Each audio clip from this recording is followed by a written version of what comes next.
Okay, it is September, National Preparedness Month. This is going to be a little different video. I'm just simply going to be talking about some things that you may not be aware of. Are your supplies safe? Your food, your water, any survival items that you have? Do you think any of those things are actually safe from our government? I said I did a little research. I'm just digging out my glasses so I can read my notes.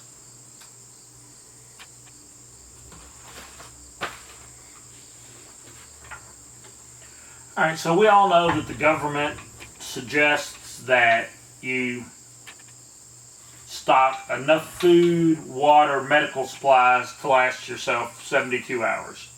You and everyone in your household. That's 3 days. Now, a lot of people have much more than that.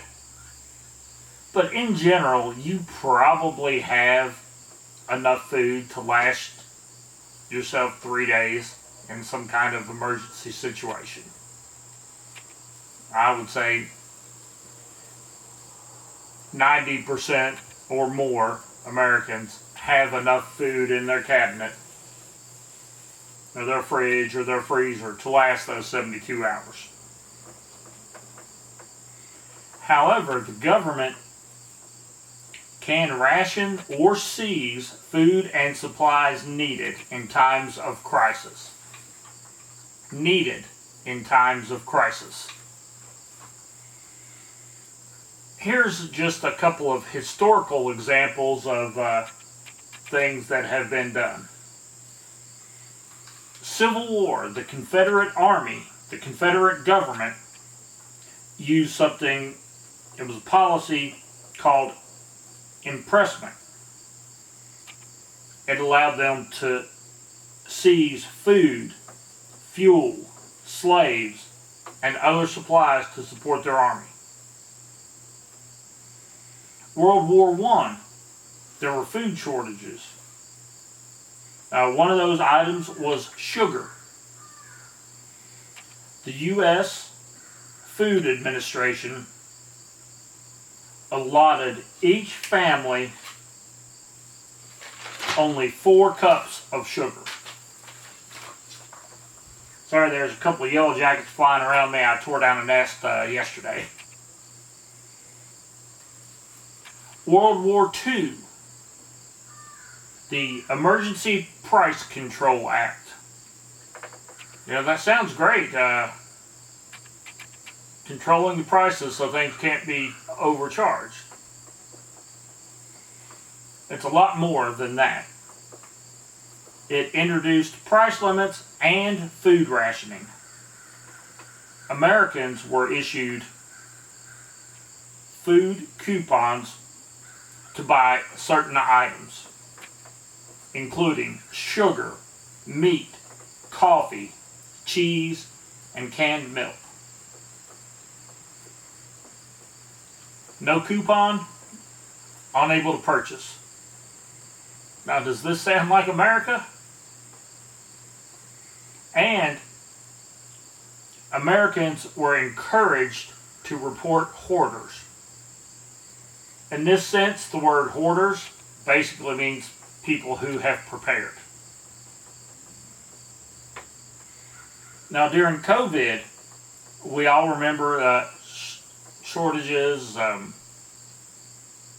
supply chain issues, people panic buying. So there were things rationed then. There were limits set on the number of items that you could purchase. Toilet paper, paper towels, cleaning supplies, baby formula, and meat.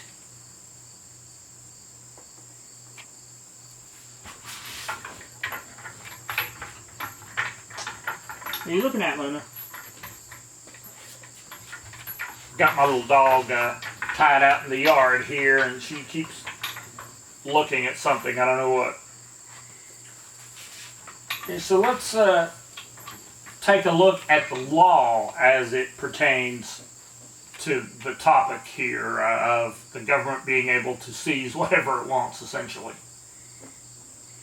50 U.S. Code 4512, hoarding of scarce materials.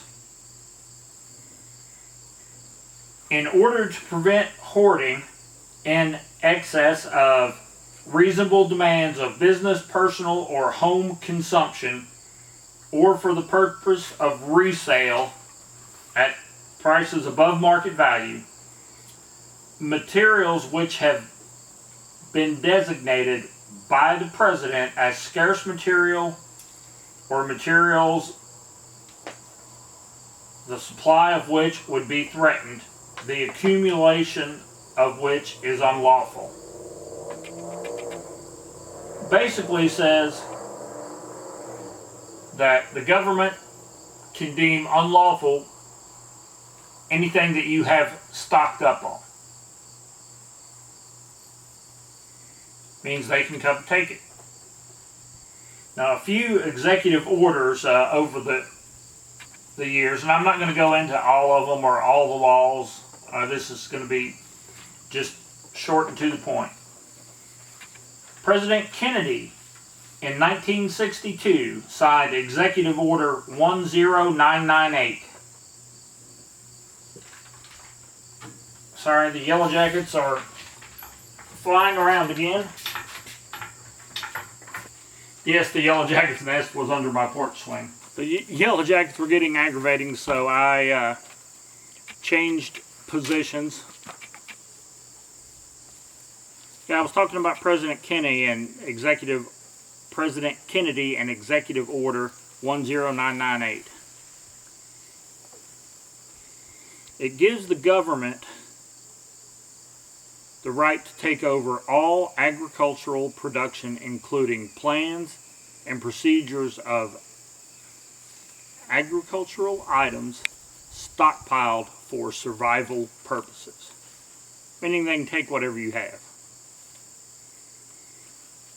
In 1994, President Clinton updated that order, 10998, to allow the government to seize hoarded food supplies from both public and private sources.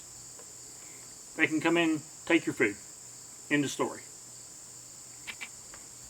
Clinton also issued Executive Order 12919, which includes the confiscation of all water resources in addition to all food that is capable of being ingested by either humans or animals. All food that's capable of being ingested by humans and animals. They can take anything you have.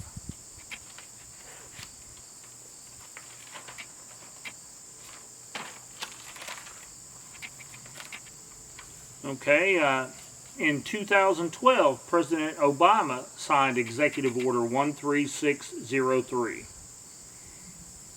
which allows the government to seize and redistribute,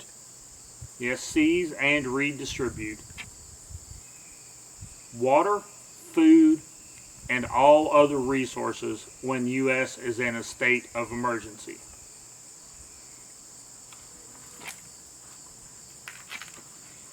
So, the President, whoever it may be,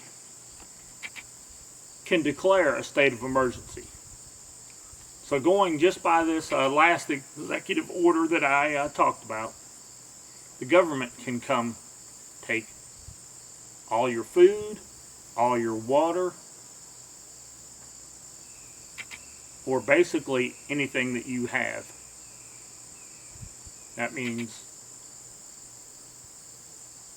camping equipment, tents, ways to cook outdoors, your little camping stoves, anything like that. Any weapons you may have, ammunition. The President has deemed that the U.S. is in a state of emergency, which they can do anytime they want, they can come take everything you own. My suggestion is for people who are trying to build up a stockpile of anything is not to keep it all in your home. If you do keep it all in your home, have excellent hiding places for it. The government, regardless, can come take whatever you have. Does that sound like the United States of America? It doesn't to me. We're going down a bad road here. There is an emergency coming. I don't know what type, but I expect it in my lifetime, definitely within my son's lifetime.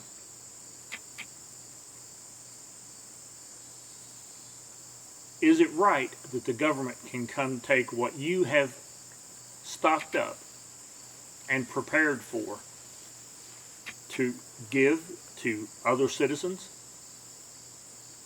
because they didn't prepare for any type of situation? It's not. But the laws, the executive orders, all give the government the right to do that. Something you should think about. Are we really a free society when the government can come confiscate whatever it wants? We're really not. Just some things to ponder. If you like some of the stuff that I've been doing, please go ahead, subscribe, hit the like button. I have very few subscribers because this is a new channel. And my goal is to build up to the whopping number of 100 subscribers. So help me out. Have a good day.